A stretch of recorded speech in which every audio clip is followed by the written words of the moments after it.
Assalamualaikum warahmatullahi wabarakatuh. Bismillahirrahmanirrahim. Alhamdulillahi hamdan katsiran thayyiban mubarakan fihi kama yanbaghi li jalali wajhikal karim wa li 'azimi sultanik. Allahumma salli ala sayyidina Muhammadin abdika wa rasulika nabiyil ummi wa ala alihi wa sahbihi wa sallim. Nawaitu ta'alluma wa ta'lim wa tadhakkura wa tadhkir wa naf'a wal intifa' wal ifadah wal istifadah wal hatha ala tamassuki bi kitabillah wa sunnati rasulih wa du'a ila al huda wa dalalah ala al khair ibtigha'a wajhillah wa mardatihi wa qurbihi wa thawabihi lillahi ta'ala. Allahumma raddina bi qada'ika wa sabirna ala balaika wa auzi'na syukra ni'matika. Ya Allah, jadikan kami redha menerima segala takdirmu, jadikan kami sabar menerima segala ujianmu, dan bimbinglah kami untuk sentiasa syukur kepada nikmat-Mu. Terima kasih Al-Fadhil Tuan Pengacara Majlis, yang saya hormati para pegawai, barisan kepimpinan dan ahli jawatankuasa Masjid Ar-Rahman Baru, Bukit Batu. Seterusnya saudara saya Al-Fadhil Ustaz Aiman Sufian bin Azman. Tidak lupakan seluruh barisan kepimpinan Majlis Pengurus Komuniti Kampung MPKK. Tak lupakan para pemimpin dan juga para santri Darul Quran wal Hadis Bukit Batu, tuan-tuan guru, para alim ulama, para habaib, muslimin muslimat, hadirin hadirat, tuan-tuan puan-puan, moga-moga dirahmati Allah sekalian. Kabare semuanya. Bersemangat nopo. Alhamdulillah. Saya pun tidak Jawa, tapi bolehlah sikit-sikit mubeng-mubeng, kampung hijau, Bukit Kucing. Adalah belajar sikit-sikit ono Coroko, Doto, Solo, Podo, Joemong, Podo, itu saya heran, pengusi ini bunyi Kelantan. Kampung ini jauh kan, saya bunyi kudu ini. Kelantan masuk Jawa. Dia bersebenda dengan orang di sini. Anak Cina memakai singlet pergi ke kedai. Kalau tidak kena jalan berbelit-belit. Tadi dah saya sampai. Peta saya tunjuk ke Masjid Lama, jadi turunlah sekejap Masjid Lama.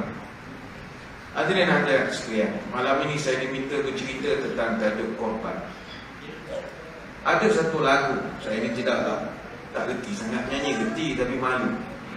Ada satu lagu yang begitu popular bila tiba saja musim-musim korban ini. Satu lagu yang dikarang oleh Allahyarham Tan Sri P. Ramlee tahun 1956. Lagu ini kata-katanya dikarang oleh Jamil Sulong, melodinya oleh P. Ramlee, iaitu lagu Berkorban Apa Saja. Lagu ini dibuat khas oleh Allahyarham P. Ramlee untuk filem Hang Tuah, yang mana alhamdulillah kerana lagu itu filem Hang Tuah dapat anugerah peringkat antarabangsa.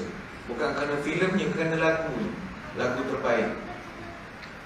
Kalau kita kaji sejarah lagu Berkorban Apa Saja, saya sebenarnya kalau panggil ceramah agama ni mahali cerah ke Maudul Rasul ke, saya bolehlah ceramah, tapi tak adalah sepenuh jiwa dan raga. Tapi kalau orang panggil ceramah pasal budaya, pasal Melayu, Jawa, Bugis, semua itu memang saya suka betul. Tapi tak ada masjid nak buat. Lepas tu kedua, cerita P. Ramlee, saya memang suka betul. Tapi tak ada juga orang anjurkan. Di Singapura ada satu masjid, tiap-tiap bulan, dululah zaman kami boleh masuk Singapura, tiap-tiap bulan masjid tu akan buat tajuk ikut tema filem P. Ramlee. Menarik sekali. Bulan ni tajuknya Ibu Mertuaku. Jadi kita istimbatlah, ambil apa-apa pelajaran, istifadah daripada filem itu. Mungkin satu filem 3 pelajaran. Tuan-tuan pun boleh buat, boleh keluarkan biasa-biasa. Jadi saya bukan rimak cerita P. Ramlee juga lah. Lagu Berkorban Apa Saja ini, asalnya arwah P. Ramlee hadiahkan untuk isteri dia. Ini cerita benar. Hadiahkan untuk isteri dia, maksud isteri dia nama Norizan binti Muhammad Norizan. Dia lagu P. Ramlee, dia ada buat 2 lagu untuk Norizan.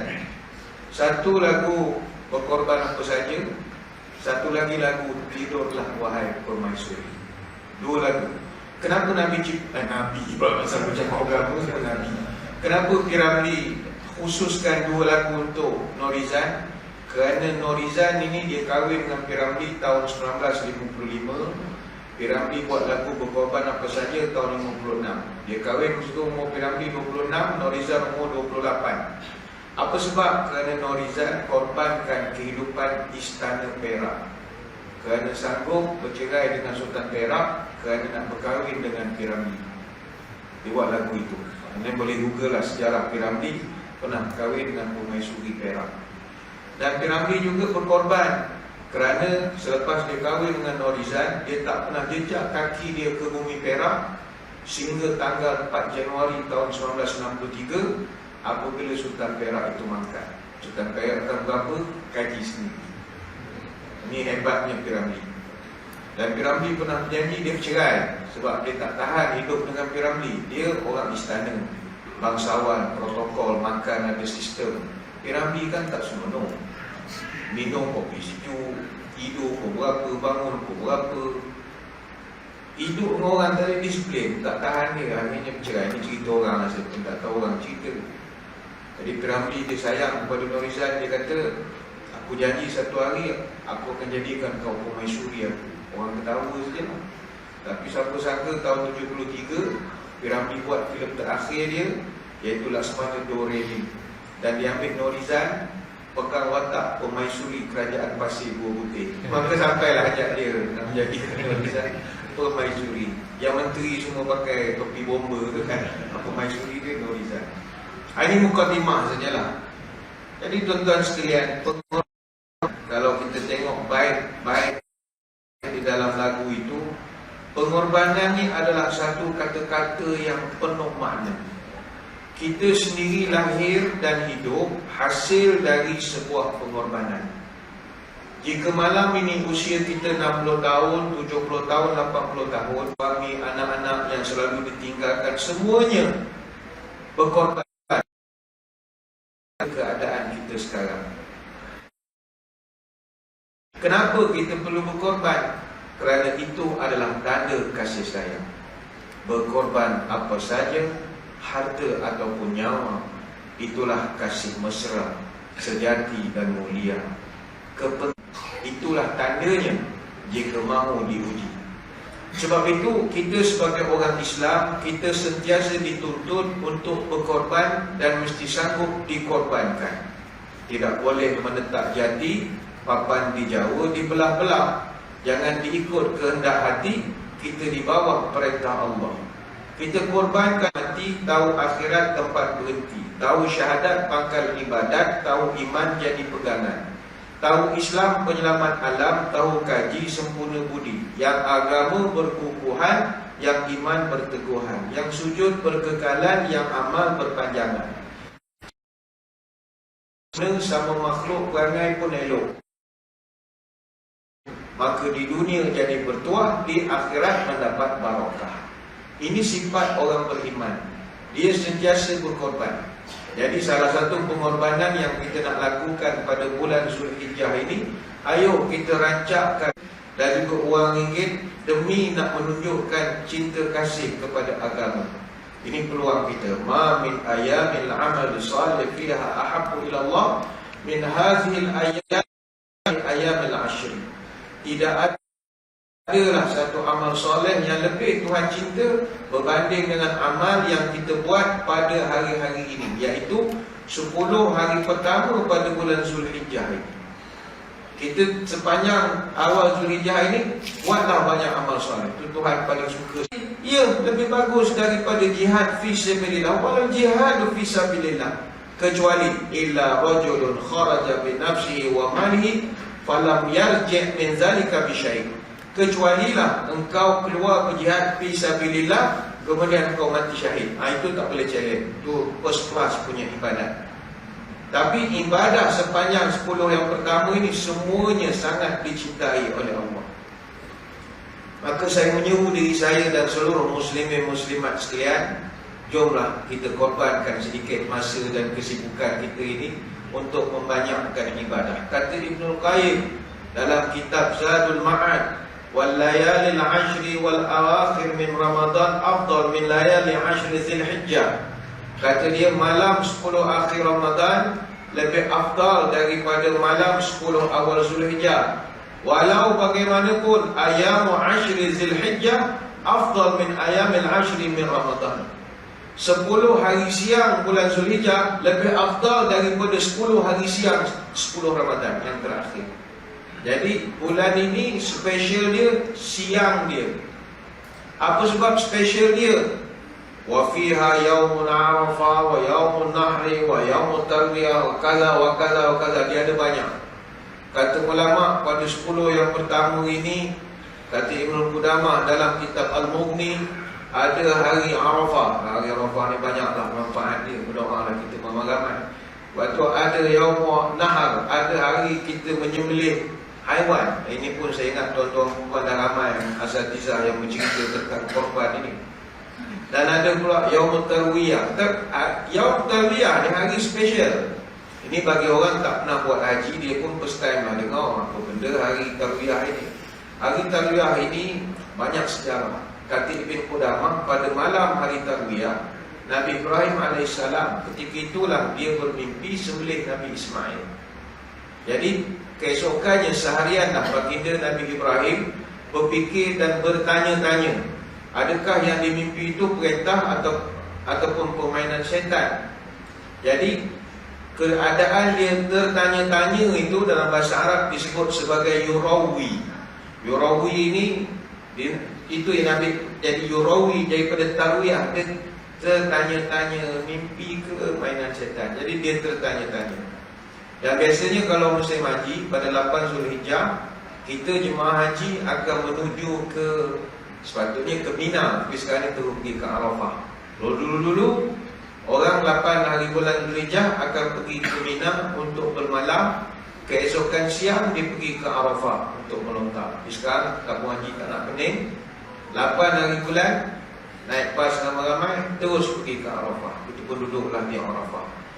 Jadi ketika orang menyiapkan bekalan air zaman haji dulu, ketika dia nak siapkan bekalan air, nak bawakan ke Arafah, jadi proses menyiap air itu diistilahkan dengan yatarawawna. Yatarawawna, jadi disebut sebagai tarwiyah. Itu sejarah bagi kurang. Apa yang mustahak hadirin-hadirat sekalian, jomlah kita beramal. Korbankanlah sikit kesibukan masa kita. Yalah, kita pun sibuk, banyak kerja-kerja yang lain, tapi korbanlah sikit. Bagi yang ada rezeki lebih, buatlah ibadat korban. Tapi nak kempen tak guna, lembu dah habis tumpah lah. Tergajar ada orang ni kalau baru nak masa ni nak masuk satu bayar tu, saya malas nak ceramah tajuk korban kan, nak makan dah tutup lah. Siapa nak ambil booking masa ni? Tak ada masa, masjid pun tak ambil dah. Kalau online Bangladesh apa, tu ada lagi lah kot yang mereka betul sampai malam raya dia buka online lagi. Tapi kalau masjid saya tak banyak. Kalau saya tak ada Korea, saya masjid negeri, kita duduk tengah bandar, tak ada orang keliling. Raya pun Bangladesh saya datang ramai. Kalau kita orang bukan perumahan, kita orang duduk tengah-tengah bandar. Siap dia ramai orang office, malam tinggal jin dia datang. Saya ingat banyak beli pada orang, masih bocor je, banyak beli yang besit. Jadi kita tak banyak. Tahun ni pun buat apa ekor, 14 gitu ya. Kalau orang kampung dengar berapa Ustaz? 14 ekor. Jaya, memang jaya semua. Saya bukan ada Korea. Masjid kampung biasa, raya utama 14, raya kedua 10. Itu biasa. Jadi malam ni saya nak mengajar, selain daripada yang korban, yang apa, marilah kita korbankan juga kita punya masa kita untuk melakukan beberapa ibadah pada bulan Zulhijjah ini. Apa ibadahnya? Ada satu kitab, Hilyatul Awliya wa Tabaqatul Ashfiya. Ini bagus kitab ini. Yang mana dalam kitab ni dia banyak memberi nasihat-nasihat. Ini susunan Al-Hafiz Abu Nu'aim Al-Asfahani. Dia ada, kitab tu ada satu, dia susun satu pesanan daripada Yahya bin Mu'az bin Ja'far Ar-Razi. Ini seorang ulama masyhur, biasa orang panggil Abu Zakaria Ar-Razi rahimahullah. Dia beri satu nasihat yang begitu bijak sekali. Dan nasihat ni walaupun dah umur lebih dari 1100 tahun, tapi masih boleh kita apply dalam suasana sekarang ini. Katanya, dawaul qalbil khamsatu asya qiraatul Quran bitafakkuri wa khala'ul batni wa qiyamul laili wa tadarru'u 'inda as-sahar wa majalatus salihin. Kata dia jadi lapar, jiwa tenang. Dan banyak ibadah yang kita rasa susah nak buat akan jadi senang nak buat. Pertama kata dia qiraatul Quran bitafakkuri, baca Quran dengan berfikir maksud-maksudnya. Wa khala'ul batni wa qiyamul lail. Yang kedua, banyakkan puasa sunan bonang. Ni saya suka nak kongsi ni. Sunan bonang, orang sini sebut sunan je terus berdiri dia tak boleh tengok sunan Wali Songo ni. Sunan bonang ni salah seorang daripada Wali Songo. Ni saya nak kongsi dengan adik-adik yang muda Saya fahamkan sini ramai orang Jawa. Kita kalau daripada keturunan Jawa, kita kena bangga. Walaupun kita ini ialah sekarang dah duduk Semenanjung ni dah jadi Melayu lah. Kita tak kira dah Jawa ke Bukit ke Banjar, kita tak kira dah. Tapi kalau kita kaji akar kita bangga kerana Islam masuk ke tanah Jawa itu dengan cara yang bukan senang.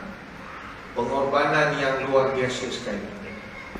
Tuan-tuan, Wali Songo ni satu kita hormat dia. Dia berjaya Islamkan tanah Jawa. Itu bukan satu kerja senang.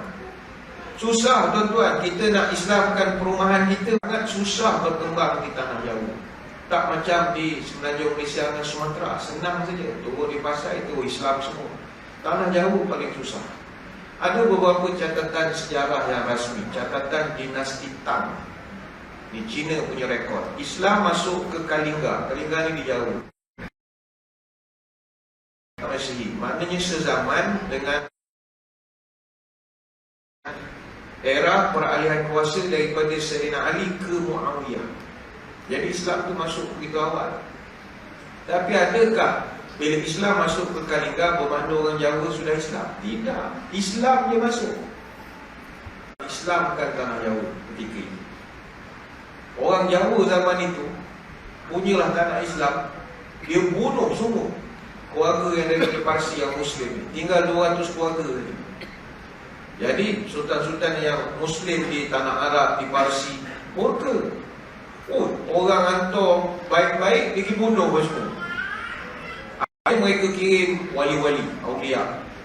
Mereka kirim Syekh Tambuh Ali bin Syakir bin Syekh Bakir, atau orang kamu panggil Syekh Subakir, abad ke-10. Syekh Subakir ni orang Jawa segan sebab dia banyak sakti.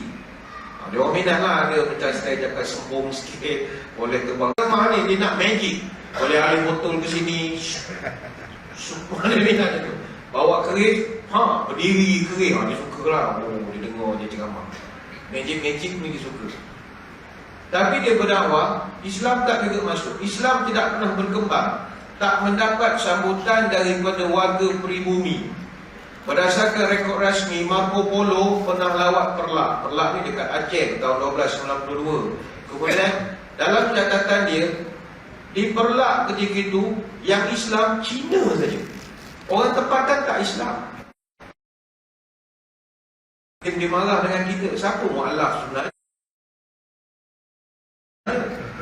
Orang kita orang. Kita orang lagi awal Islam tahun 1200. Memang aku lah. Dan maksudnya yang Islam hanya orang Parsi saja. Parsi sama Cina. Orang tempatan memang tak pernah Islam. Aku pergi ke Surabaya. 1000 keluarga Muslim, semua Cina. Orang tempatan, dia buat hal dia tak minat pada Islam. Ni anak cucu datang dengar ceramah ni, ni berapa ribu tahun baru jadi macam ni. Dulu dia tak minat pun. 30 tahun kemudian, 1433, Cheng Ho pergi lagi ke tanah Jawa. Kali ni dia bawa satu orang penulis, dia nama Mahwan dia buat satu rekod. Ada rekod asli nama rekod. Mahwan mengatakan bahawa sepanjang utara Jawa Muslim, tapi hanya Cina dan Arab saja. Tak ada orang tempatan yang anut Islam. Maknanya tuan-tuan, sejak tahun 674 Islam masuk ke Kalinga sampai 1433, tahun lepas Cheng Ho datang, ada satu orang ulama, dia ni wali lah, dia datang dengan keluarganya. tapi berbeza versi. Ada yang kata dia datang dari Champa. Champa ni Vietnam Selatan. Namanya Syekh Ali Samarkandi, Syekh Ibrahim Samarkandi. Dia datang dengan dua anaknya, Ali Murtada dan Ali Rahman. Syekh Samarkandi ni disinggah di Tuban. Tuban ni di desa Gresik Arjo, Kecamatan Alam. Dan dia berdakwah di sana, dia meninggal di sana. Anak-anaknya pindah ke Mojopahit. Anak yang sulung dilantik jadi Raja Pendeta ataupun Menteri Agama di Gresik. Anak dia yang kedua jadi imam besar di Surabaya. Yang jadi imam itu namanya Raden Rahman, atau orang panggil Sunan Ampel. Sunan Ampel, dia yang melahirkan Sunan Bonang, Sunan Derajat dan putera-putrinya. Dan daripada dia lah melahirkan anak-anak murid Sunan Giri, Raden Fatah, yang akhirnya membentuk satu institusi namanya Wali Songo. Jadi Wali Songo ni dibentuk 30 tahun selepas kedatangan Sunan Ampel. Yang ajaibnya adalah 40 tahun lepas dakwah daripada Wali Songo, datang satu orang pengkaji sejarah nama Tome Pires. Tome Pires datang tahun 1513. Dalam rekod rasmi dia mengatakan sepanjang pantai utara Jawa, seluruh penguasa dan adipati Muslim. Seluruh adipati, penguasa-penguasa adalah Muslim. Tahun 1522, 100% penduduk pribumi Muslim. Orang jadi heran, macam mana datang ulama ini 40 tahun dakwah, tukar orang Jawa jadi Muslim. Oh, ini dia heran betul. Kita berdakwah, ialah dakwah TV, YouTube, macam-macam. Sana masjid sini, forum sana, forum sini. Berapa hasil yang kita dapat? Nak mengislamkan jiran kita yang non-Muslim pun belum tentu lagi. Mohang je sana sini. Begitu susah sekali. Apa rahsia? Adik-adik yang santri-santri ambil pelajaran. Wali Songo ini dia ubah peradaban. Akar Majapahit tapi cirinya Muslim. Jangan jadi Arab celup-celupan, teruskan jadi Jawa. Jangan malu jadi Jawa. Kenapa nak jadi Arab? Oh, kami sunat. Serban dengan topi Jawa sama saja fungsinya. Serban dengan tanjak sama saja fungsinya. Serban dengan destar sama saja fungsinya. Tapi sebab umum orang datang masjid semua pakai kopiah, siapa berani pakai tanjak? Apa yang jauh bangklon-klon apa kenapa? Pelangkon. Berapa orang berani pakai? Saya tak pernah jumpa lagi. Oh, dia kata nak ikut sunnah. Serban itu bahasa Parsi, bukan bahasa Arab. Bahasa Arab pakai imamah. Dan destar itu pun bahasa Parsi juga. Jadi apa masalahnya? Destar, serban. Apa sifat serban? Menutup kepala dan mengikat. Apa beza belakon dan juga tanjak? Kan sifatnya menutup kepala dan mengikat. Sama je sifat. Pakaian dalam Islam, pertama syaratnya kata Nabi, jangan tak menutup aurat. Yang kedua, jangan menyerupai perempuan. Maka kalau pakai belangkon pun masalah. Tapi kita tak berani sebab semua nak jadi Arab semua kan. Semua nak jadi Arab semua. Tuan-tuan sekalian, masa era Demak ada dua kelompok. Kelompok Gusti dengan kelompok Kaulo. Kalau Gusti ni dalam keraton, tuan, bangsawan. Kalau Kaulo ni luar keraton. Kaulo ni zaman sebelum Islam, dia tidak ada hak milik. Rumahnya milik keraton, anaknya milik keraton. Anytime boleh diambil atau dikorbankan. Lalu datang Sunan yang 9 ini, dia ubah struktur masyarakat. Jangan kita berpecah belah, kita bersatu. Dia panggil, dia yang memperkenalkan istilah masyarakat. Tuan-tuan, masyarakat bukan dicipta oleh orang Melayu. Itu Wali Songo cipta, Sunan Kalijogo. Masyarakat ini daripada bahasa Arab musyarakah. Kita bekerja bersama-sama. Jadi dia dah didik masyarakat supaya kerja jangan berpecah belah.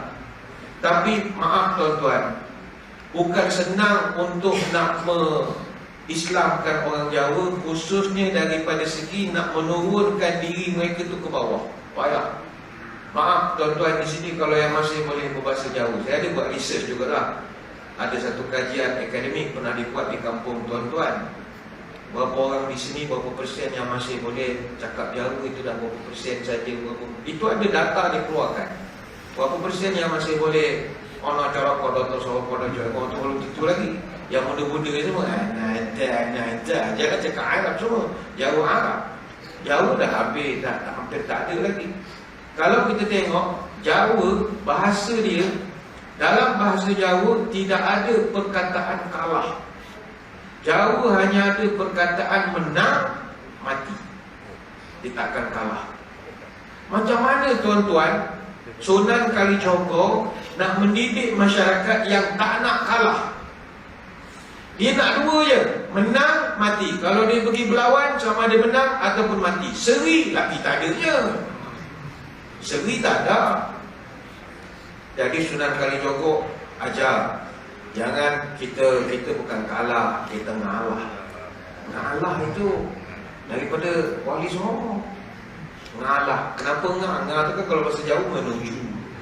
Ngalas pergi ke hutan, ngawan pergi ke atas. Kalau ngalah menuju Gusti Allah. Kita ngalah, bukan kalah. Dia boleh terima itu? Boleh terima. Memang payah tuan-tuan. Dulu kalau kelompok Gusti digelarkan dirinya ulun. Kalau orang biasa kulo ataupun kaulo. Memang dulu begitulah. Sebab itu bahasa kita ni semua bahasa menunjukkan kita hamba. Contoh kita gelar diri kita saya. Saya itu kan sahaya. Sebab itu orang kampung mana pernah sebut saya, kawan, hamba, ambo, hamba. Dia takkan kata saya tu hamba, hamba sahaya. Kalau hamba, hamba Allah. Itu panjanglah sejarahnya. Contohnya kat aku pula orang tua-tua pula lah cakap, ya saya tu okey. Dah cerita dulu. Jadi Wali Songo dia ubah daripada ulun, sama ada panggil ingsun, aku, ulun ataupun ulil. Jadi ingsun tuan-tuan pernah dengar kan? Ingsun. Tapi saya ingat orang Jawa dah kurang lah gunakan ingsun ni, dah tak ada lah. Mungkin bagi yang non-Jawa pernah dengar perkataan ingsun? Tak pernah dengar? Kalau niat ingsun mata kaji semar ngising, tu pernah dengar kan? Itu ingsun. Tapi ni saya nak share. Sebut Piramli dia tak boleh, dia mesti nak syarah dulu. Yang Piramli buat mantra itu, niat ingsun mata kaji semar ngising. Itu asalnya ajian ingsun amatak ajiku. Itu kan kalau orang kampung kita ada bacaan untuk mengamalkan jurus. Ini ilmu warisan leluhur daripada nenek moyang dulu. Dia asalnya niat ingsun mata kaji semar ing ising. Sahaja aku amalkan jurusku semar yang boleh menidurkan. Ini kategori dalam ajin semar. Dia sejenis mantra pelet. Kalau orang Melayu kita panggil ilmu pengasih lah kalau kita sekarang. Dia kalau jenis ajian semar masam, dia boleh menyebabkan senyum macam-macam. Tapi Piramli ni dia cerdik. Dia takut peminat dia kalau hafal nanti semua pandai jampi semua. Jadi dia adjust sikit tajwid dia. Dia kalau betul-betul diamalkan, tuan-tuan nak kebal pun boleh. Bismillahirrahmanirrahim. Niat ingsun amatek haji taming wajah kelambi kusi kuning sepilan segelok mendeleh ototku kawat belasik balungku wesi kulitku tembaga dagingku wajah kak kerekep perukut kena melang wajah inting makan-makan. Amalkan, itu boleh jadi kebal tu. Tapi Piramli dia tukar. Patut niat ingsun mata kaji semar ing isin. Dia tukar. Niat ingsun mata kaji semar ngising. Kan jadi lain. Maknanya niat ingsun, niat aku mata kaji pergi mengendap semar ngising. Orang merah. Jadi tukar pula.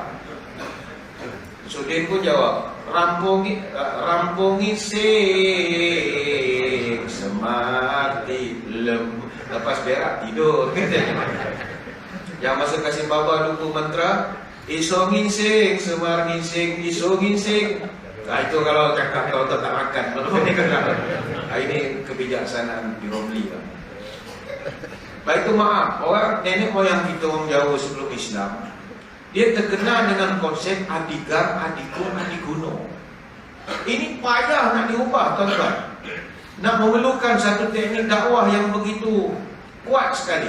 Kalau dalam serat Wulang Reh, karya Sri Sunan Pakubuwono, pada pukul babut bait 4 sampai 10, adigang, adigung, adigono.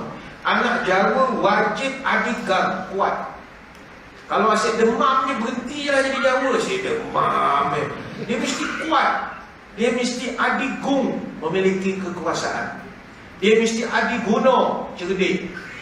Ada satu catatan sejarah rasmi, Antonio Pigafetta. Ini seorang pelayar Itali. Dia pernah belayar banyak negeri-negeri di Nusantara. Maaf, ini bukan resis apa yang tidak. Ini catatan sejarah. Dia mengatakan, saya dah belayar sekeliling dunia. Bangsa paling sombong, kata dia, Jawa. Itu catatan rasmi dia.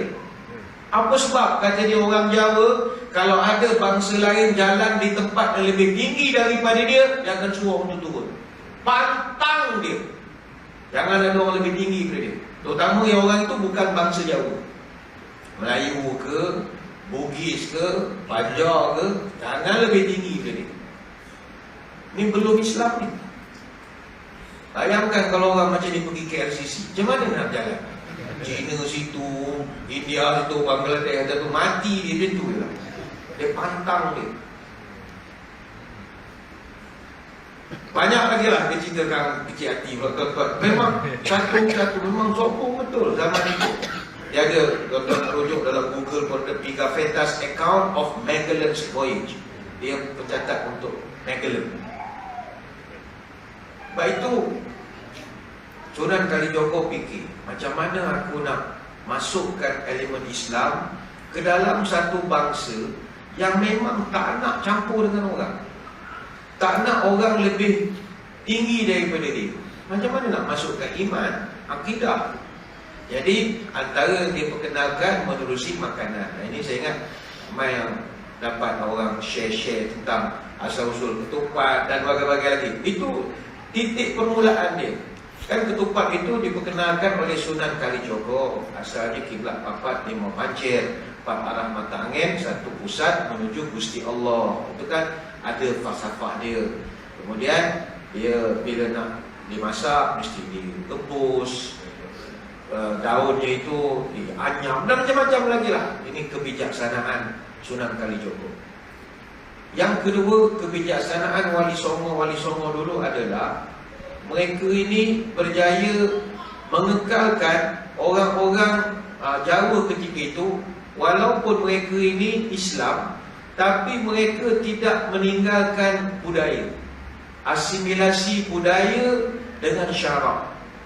Ya, kalau kita kaji sejarah, sebenarnya bangsa kita bukanlah Hindu ataupun Buddha. Itu tidak. Kita ni Hindu dan Buddha ni biasanya dipeluk oleh Gusti dan juga keraton saja. Itu pun bukan 100% Hindu macam Hindu. Dia ada campur-campur lah mazhab yang pelik-pelik sedikit. Majoriti orang kampung, orang Jawa dulu, agamanya apa? Agama Kapitayan. Kapitayan ini dia memuja satu Tuhan, namanya Sang Yang Toyo. Toyo itu maknanya kosong, hampa, suruh. Maknanya Tuhan orang-orang Jawa dulu tak dapat dibayangkan, tak dapat difikirkan. Dia punya doktrin akidah orang Jawa dulu dia panggil tan keno kino yang apa. Tuhannya itu enggak mungkin diperkirakan. Tak boleh sembahyang. Sembah siapa? Yang itu siapa? Sang Yang Toyo. Ketika Kalijogo kata, dia bincang dalam mesyuarat Wali Songo, saya kekalkan ni sembahyang. Orang semua bantai dia. Lagi mau syirik ini, sembahyang, ini solat aja, tak boleh katanya. Dia pun terangkan tak keno yang ngopo ni Tuhan gini, kan tak kelihatan. Sebab itu memang orang-orang Kapitayan dulu, dia Sang Yang Toyo ini, dia menjelma dalam sifat ketuhanan yang disebut tu ataupun to, maknanya benda yang gaib. Pada tingkatan tu, benda itu akan bawa kebaikan atau keburukan. Benda kuasa yang baik dipanggil Tuhan. Tapi kalau jahat, hantu. Itu yang dipanggil. Sebab itu tidak ada istilah hantu. Yang baik itu hanyalah Tuhan yang jahat. Bagi dia lah zaman itu. Kalau kita belajar doktrin dia. Jadi asas ini, Sunan Kalijogo ini bijak. Dia masukkan dari segi syarat, solat kita kekal. Dan orang Kapitayan dulu, dia memang solat semayang, dia dibuat di satu tempat namanya sanggar. Sanggar tu tak ada pahala pun. Sampai sekarang orang Melayu guna perkataan sanggar itu. Bahkan kalau di Kelantan, tempat semayang dia panggil langgar. Di Pahang, di Kedah, apa istimewanya langgar menjadi kampung? Adakah kaitan dengan sanggar? Wallahu a'lam. Ini banyak rahsia belum dapat lagi. Termasuk puasa. Puasa itu bukan bahasa kita, bahasa Melayu, tidak. Itu bahasa Kapitayan, upawasa ataupun puasa dino pitu. Dia puasa sebulan 7 hari dalam Kapitayan. Jadi Sunan Kalijogo fikir ini boleh ambil peluang, puasa je lah, Senin Khamis. Itu menyebabkan orang Jawa dia boleh terima dakwah daripada Wali Songo. Lepas tu saya selalu kalah jati diri Muslim. Jangan diarabkan semua. Arab kekal Arab. Yang hidung mancung silakan. Hidung semua kita Arab apa? Jadi je lah jauh. Yang ketiga, Wali Songo ni dia dakwah dengan budaya. Ni adik-adik kena ingat. Saya kalau budaya Jawa saya suka. Dulu masa musim-musim para penceramah boleh berceramah di Johor, sekarang dah tak boleh lagi. Sekarang Johor dia untuk Ustaz Asatizah tempatan saja. Dulu luar boleh masuk. Jadi kita akan pergi laluan pada Hasan Shah. Dia kalau saya ceramah di Johor maulid 4 bulan, suka. Johor kan banyak parit-parit, cepilah semua tu memang syok betul. Kalau maulid tuan-tuan makan, tak main makan biryani, nasi Arab, nasi ambeng, engkong. Dari masjid kita malam ni kalau nasi biryani tak bayar semula lah buat berapa. Orang kurang nasi ambeng, engkong, ungkep, botok-botok, syok. Ini contoh saja, tak payahlah cari lah kan. Sudahlah kita nak tumpah nasi lain lah. Ini contoh saja. Contoh saja. Saya pernah pergi ada satu syarahan maulid di Batu Pahat. Bawa ceramah, dia ada persembahan nasyid. Biasakan orang ya Hanan semua Arab semua kan. Dia tak lir tandure wosumilir tak ijo royo. Ini baru real. Tak lupa jati diri. Dan ini yang dikekalkan oleh Wali Songo. Dakwah menerusi budaya. Dia cipta banyak tembang-tembang, tembang Jawa, tembang Mojopat, tembang Tengahan. Dia cipta semua. Tahun 1400 Sunan Kalijogo dia cipta gundul-gundul pacul. Mungkin orang lama apa lagu ni. Yang bawah ni tak tahu lagi. Gundul-gundul pacul-cul, gembelengan, nyungi wakul-kul, kelelengan, wakul ngelempang segane dari sak latar. Sedap lagunya. Dia buat lagu Sunan Kalijogo buat lir tandure wusumilir tak ijo royo tak sengguh temanten anyar, tak sengguh temanten anyar. Apa maknanya? Ini saya akan terangkan kemudian, kerana kita nak beri laluan kepada azan isyak dulu. Sempat Bilal bersedia, jadi tuan-tuan semua jangan ke mana-mana. Kita kembali selepas ini.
Muslimin muslimat yang dirahmati Allah sekalian, syarahan pada malam ini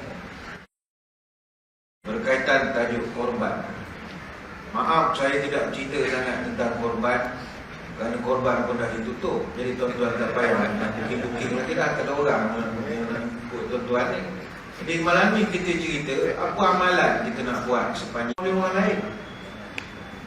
Beratus tahun orang datang, kita tak ikut. Tapi kenapa orang boleh ikut dakwah yang dibawa?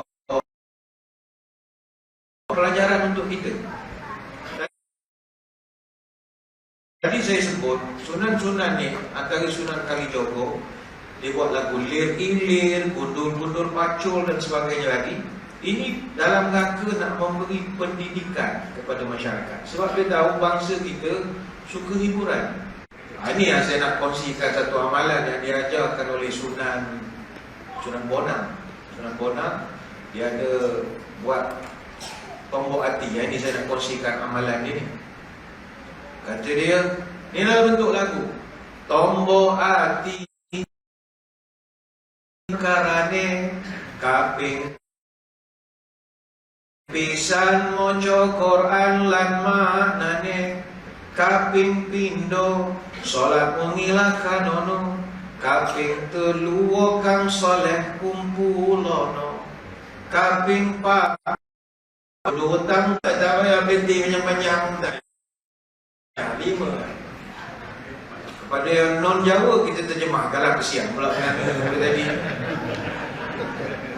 Kata dia, obat hati ada 5 perkaranya.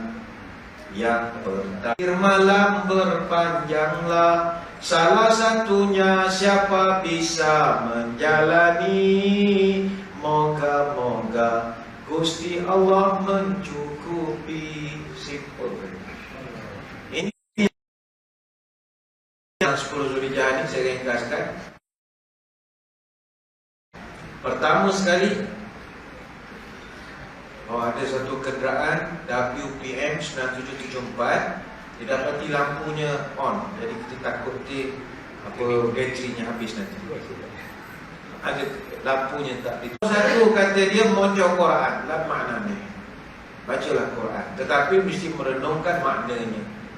Jadi kalau Quran sebagai imam, ianya mulia bak mutiara manikam, rajin membaca akan terakam dalam jiwa yang paling dalam. Si benar, jadikan ia pautan segar, di akhirat nanti akan bersinar bagai cahaya menjelang fajar. Jadi kita memasuki bulan Zulhijjah ini, bacalah Quran. Pandai tak pandai, tolak tepi dulu. Al-mahir bil Quran ma'asaqatil kiramil barara. Takut lahu ajrun. Tapi orang yang baca Quran dalam keadaan terhege-hege, slow, tergagap-gagap, yang tetap-tak ni mana ya? Tetap baca ni betul. Auzubillah. Apa ni yang salah tu? Dia memang itu. Kalau pula saya jauh pula, tak tahu, jarang betul dipanggil maulid. Untuk belah-belah parit-parit belah sini saya kurang.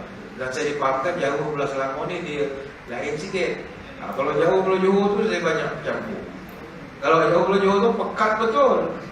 Kalau yang jenis Sri Medan memang pekat betul tu. Jubilah tak boleh lagi. Tapi tak apalah. Wallazi yaqra'ul Quran wa yatata'u fihi wa 'ali syakun. Kalau dia gagap ke sebutannya tak betul ke, tetap dapat pahala. Bahkan bukan satu, dua. Ajran, dua. Dia usaha juga nak baca. Dan Quran pula satu huruf, satu pahala. Jadi 10 Zulhijjah ni baca Quran. Dengan catatan jangan sampai baca tu tak mengaji langsung, maksudnya tak belajar. Nanti kita akan dilaknat pula oleh Quran. Robba qa'il. Itu yang Imam Saw boleh ceramah 10 kali. 8 lagi imam. Kalau imam ada 3 masjid jangan lari-lari sangat. Kalau imam seorang sikit perut, seorang tak jumpa habis makmum tolak di depan. Jadi tak apa, di 9 imam. Orang dewasa, pening kepala. Orang kalau pencet, baru nak jumpa Quran, dia punya sebutan tu dah keras sangat. Quran ni memang kena umur-umur adik-adik kita yang santri-santri ni sesuai. Kalau dah pencet memang ada keras dia. Tak apa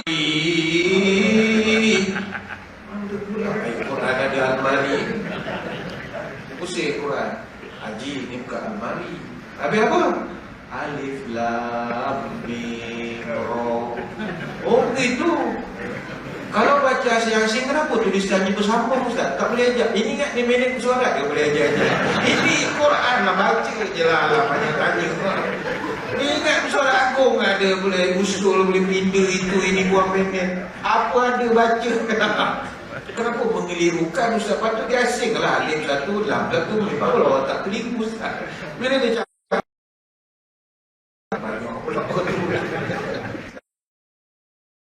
tapi sabar. Sabar itu subur, tak sabar masuk kubur. Sebab dia datang pun nasib baik. Beberapa orang pencen lain tak mengaji pun ada. Duduk main kolom siang malam bagi kita pergi seberang. Wajib. Tak boleh tidak, dia berdoain. Kena tahu izhar halqi, izhar syafawi, izhar mutlak, izhar qamari. Itu izhar saja. Ada idramnya, ikhlamnya, ikhfa. Terus qalqalah itu kena belajar. Yang mat tu bonus dia. Mat panjang pendek apa itu tu bonus. Sebab kalau Quran dia dah ada garisan. Oh ni 1, ni 2, ni 6, ni 4. Itu sajalah. Madu kan tak ada ilmu, ada belajar. Dulu ada satu kes di Batu Pahat. Jabat makmum kan dia simfoni, dia ikut je apa imam baca. Akhirnya penyerah masjid buat report. Kena panggil imam. Wah,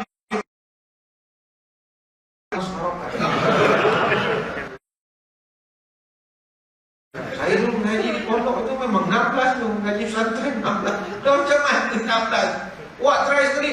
Walau toh, kira tak cukup 16. Dia apa? Nervous. Selalu dia boleh. Seronok. Zalno, bukan bunyinya. Dia nakkan bunyi Arab tu sikit je. Tapi taklah 100%. Sebab ada orang dia memang tak sebut huruf tu, memang dia tak boleh adjust lagi. Macam orang Iran dengan orang Turki, dia tak boleh sebut huruf kaf. Kaf jadi ce. Macam mana nak mengaji? Memang dia tak mampu. Macam orang Cina lah, dia nak sebut durian pun lulian lah. Dia banyak susah. Orang sebut lulian. Turki pun sama. Nak kaf jadi ce. Allahu Akbar, Allahu Akbar. Bantai lah. Jadi dia sebut dia faham. Cuma bila dia talbiyah tu kita ketawa juga. Labbaik Allahumma labbaik syara baik. Seperti itu Ustaz. Tak ketawa ke? Itu kelemahan dia ke? Jadi diam je lah. Dia tak boleh sebut. Tajwid tu adalah disiplin. Kita bunyi Arab. Dan orang kalau tajwid ni dia sedap bunyi dia. Itu. Cerita Piramli ya. Kenapa lagu Piramli sedap? Antara sebabnya Piramli dia bertajwid ketika menyebut lagu berkorban. Contoh balik, rupanya dia nak jaga sebutan cium manis. Itu tajwid dalam lagu. Kalau lagu apa nama, kalaulah bulan jatuh ke riba, dalam. Sudah ku renung dan ku pandang, makin sudah ku renung dalam kitab. Siapa malah kitab? Makin ku taranum. Kalau dapat, taranum ni bagus. Kita orang Melayu memang suka nyanyi-nyanyi ni. Tapi bila suruh lagu Quran ni, taranum ni taran nama ya taran. Nama taranum ni kita berdendang. Dia tidak wajib, sunat. Sebab ada orang dia pergi belajar tajwid, ada belajar taranum, dia tinggalkan tajwid. Tak boleh. Tajwid juga timbul ghina. Tajwid mesti dah dahulukan lebih daripada Jawa dan sebagainya. Jadi tuan-tuan jadi semangat baca Quran bunyi Jawa, azan pun bunyi Jawa. Tak boleh. Quran, azan tak boleh dilakukan selain daripada biluhunil Arab wa aswatiha. Termasuk lagu Hindustan. Jangan Hindustan-Hindustankan. Iqra'ul Quran biluhunil Arab. Nabi pesan bacalah jiwa orang. Ini kalau keluar memang kena panah putih ke jawab. Mana boleh kan? Ini kan khusyuk-khusyuk apa? Nabi suruh baca ikut lagu Arab. Tuan-tuan boleh buat lagu lain daripada lagu Arab je.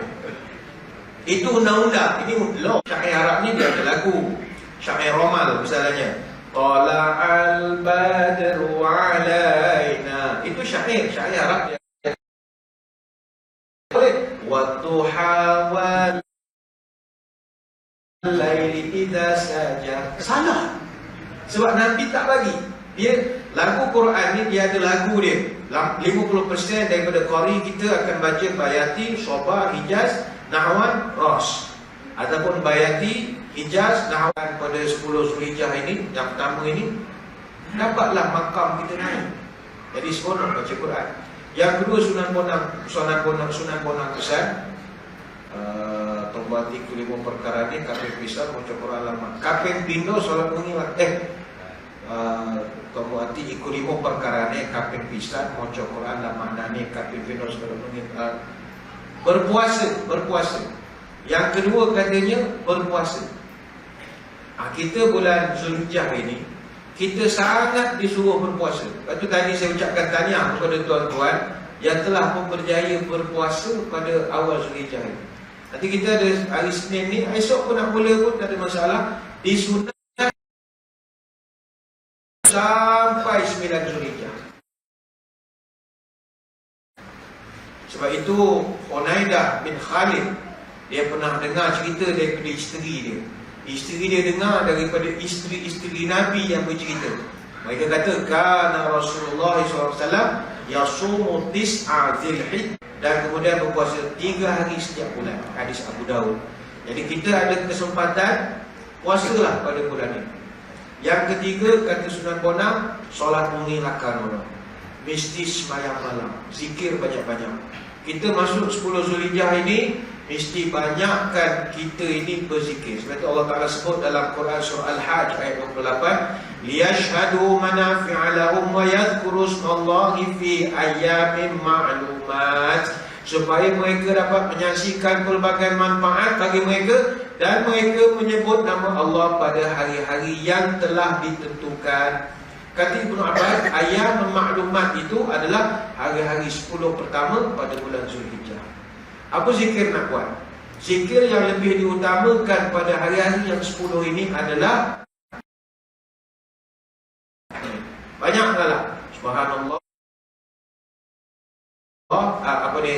takbir Allahu Akbar, ataupun tahlil la ilaha illallah, ataupun tahmid alhamdulillah.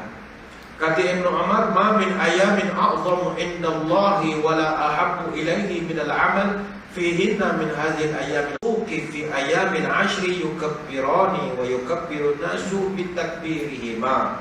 Ibnu Umar dan Abu Hurairah radhiyallahu anhum, dia sentiasa keluar ini, dia akan bertakbir, bertasbih kuat, dan orang akan ikut pula dia baca bacaan ini. Hadis riwayat Bukhari. Kata para sahabat, wa kana Ibnu Umar yukabbiru bi Mina tilkal ayam wa khalfas salawati wa ala firashihi wa fi fustatihi. Wa kita pada bulan ini raya besar takbir setakat daripada malam sampai sembahyang raya. Untuk kita Zulhijjah ni 3 hari. Takbir dia memang bulan tamasya ibadah. Itu kami para asatizah TV takbir raya. Ramai-ramai tu Allah. Oh, puasa pun belum masa itu telah rakaman nak buat macam mana. Yang keempat, kata Sunan Bonang, mintalah ampun di waktu sahur. Dan yang kelima, yang terakhir, bertemanlah dengan maafkan pada mereka bahawa dia ada jati diri. Jati ni kenapa dia ambil jati diri? Pokok jati, pokok yang paling kuat sekali. Sebab dia tak ambil bunga raya diri ke apa dah. Itu semua bunga tak. Pokok tak kuat semua tu. Jati diri sekuat pokok jati. Ini anak-anak begitu. Ingat, jangan jadi orang tu alim. Tapi ilmu ni siapa-siapa boleh cari. Siapa-siapa. Oh, saya tak pada cakap Arab. 6 ulama tu bukan orang Arab. Tapi mereka boleh jadi orang Arab. Masuk yang menghafal Quran, menghafal hadis. Ramai juga di kalangan orang Arab. Jadi Rabbil Alamin, wassalatu wassalamu ala asyrafil anbiya'i wal mursalin wa ala alihi wa sahbihi ajma'in. Allahumma inna nas'aluka minal khairi kullihi wa ajilihi wa ajilihi ma 'alimna minhu wa ma la na'lam. Sallallahu alaihi wasallam. Dan kami berlindung kepadamu apa juga yang pernah diminta perlindungan oleh Nabi Muhammad sallallahu alaihi wasallam. Allahumma inna nas'aluka al-jannata wa ma qaraba ilaiha min qawlin aw amal. Wa na'udzubika minan nari wa ma qaraba ilaiha min amal.